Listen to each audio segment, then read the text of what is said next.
जंगल में कुछ जानवर आसपास रहते थे। वहीं पर एक खरगोश और एक कछुआ आसपास रहते थे। खरगोश हमेशा कछुए की मजाक उड़ाया करता था, क्योंकि उसे अपने तेज चलने पर घमंड था, तेज दौड़ने पर घमंड था। वह अपने आप को सुपीरियर मानकर कछुए की मजाक उड़ाया करता था। एक दिन कछुए ने उससे कहा कि हे मित्र, मैं तुम्हारे बारे में ऐसा नहीं सोचता, फिर तुम मेरे बारे में ऐसा क्यों सोचते हो, मेरी मजाक क्यों उड़ाते हो? मैं तो तुम्हारे बारे में अच्छा ही सोचता हूँ। इस पर खरगोश को गुस्सा आ गया और उसने कहा कि ठीक है, यदि तुम ऐसा समझते हो तो मैं तुमसे रेस लगाता हूँ। जो सबसे पहले जंगल के दूसरे छोर पर पहुँच जाएगा वही जीत जाएगा, और यदि तुम जीत गए तो मैं तुमसे वादा करता हूँ तुम्हारी मजाक भविष्य में नहीं उड़ाऊंगा। अब कछुए को अपने आप पर विश्वास था। उसने उसके चैलेंज को एक्सेप्ट किया। अब दोनों ने भागना शुरू किया। चूँकि खरगोश को घमंड था अपने तेज दौड़ने पर, इसलिए वह कुछ दूरी पर तेज दौड़ा और फिर आराम से एक पेड़ के नीचे बैठ गया। क्योंकि उसको घमंड था, वह सोच रहा था कि अब कछुआ बहुत समय तक नहीं आ पाएगा, मैं इतना आराम करता हूँ। अब इधर खरगोश आराम करने लगता है और उसे नींद आ जाती है।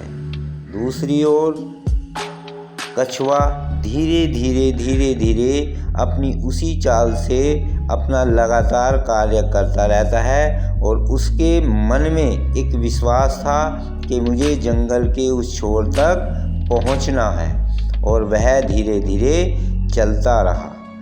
कुछ समय पश्चात वह देखता है कि खरगोश एक पेड़ के नीचे सोया हुआ है, फिर भी वह धीरे धीरे चलता रहा।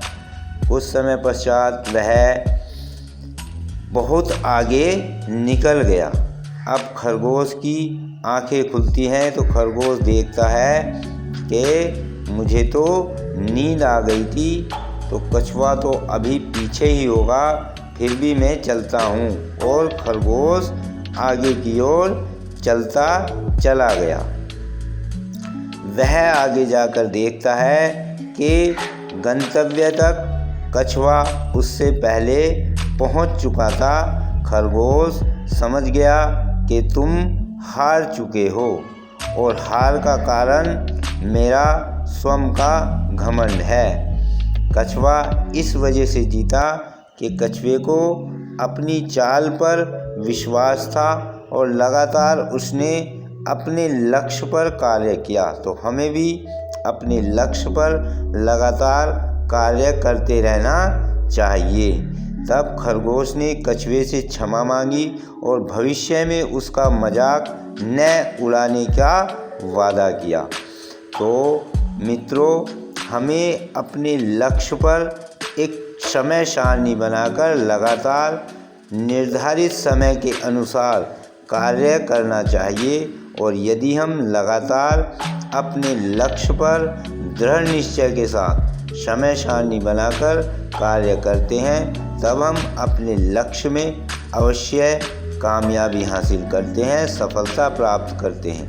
तो सफलता प्राप्त करने का मूल मंत्र यही है, हम अपने लक्ष्य पर निर्धारित समय के अनुसार एक समय सारणी बनाकर लगातार रेगुलर अपने लक्ष्य पर रहते हुए कार्य करेंगे, तब हमें सफलता अवश्य मिलेगी। तो स्वयं पर विश्वास करें, घमंड नहीं।